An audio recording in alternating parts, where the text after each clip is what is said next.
slender Frida, who even before the boat often forgot to eat. Pearl has never forgotten to eat in her life.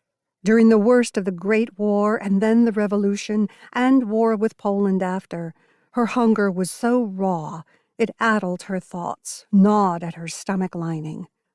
On the SS Hudson, many passengers are seasick, like Frida.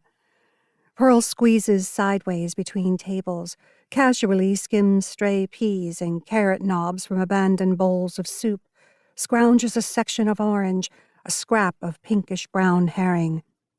A willowy lady wearing a dusty pink hat watches her at work, out of pity or disgust. She's a sophisticated city type. Jews are so desperate to leave Europe these days, they'd cross the ocean in a bathtub. So Pearl sees many grand people like her, mixed with country folk in steerage.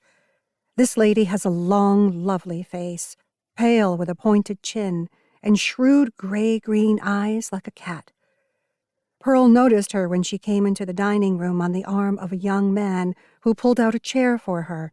She stepped forward and sat, didn't even look behind her, confident the chair would be pushed in again, and it was. Pearl imagines what it would be like to have that kind of confidence, to sit into air and know that a seat would appear below you. And that hat, it fires up her imagination. If Pearl could afford to wear a fancy pink hat like that, she could walk down the street with such a cold, blank stare that no one would dare bother her.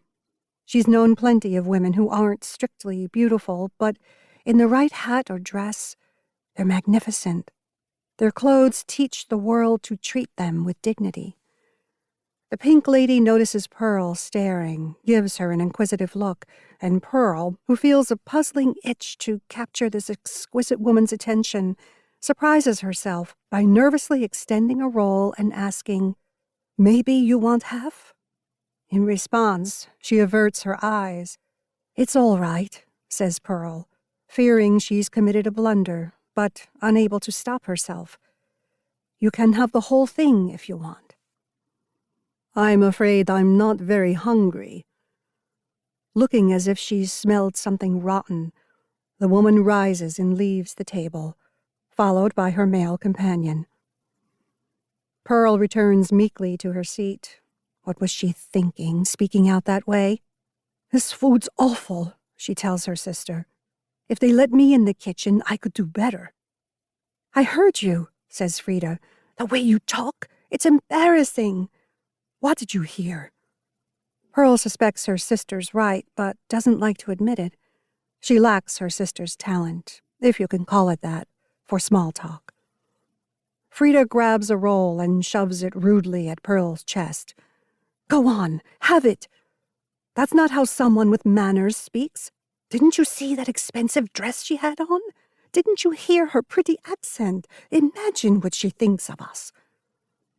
The back of Pearl's neck prickles with shame. "I've gotten it wrong again," she thinks. But what if the pink lady wasn't offended? Just jealous?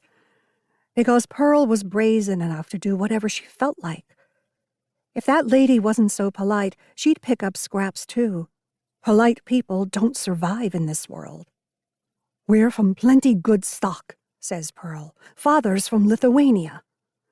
"Where we're going, they've probably never heard of Lithuania," says Frida, pushing back her chair. "I can't sit here anymore. My stomach's not at all well." "I'd better come with you," says Pearl. Clinging to the shaky, narrow railings, the two sisters descend 3 flights of metal stairs into the ship's belly. Day or night makes no difference in the enormous room where they sleep, 3 times the size of a synagogue, crammed with endless rows of iron berths stacked with lean mattresses. Kerosene lamps put up a feeble fight against the darkness. Pearl and Frida have claimed 2 narrow beds by the wall. They take turns holding up a blanket while changing their clothes. Not everyone is so delicate, and Pearl's eye occasionally catches the white curve of a stranger's breast or rump. Once, Frida wasn't paying attention to the blanket and exposed Pearl's body.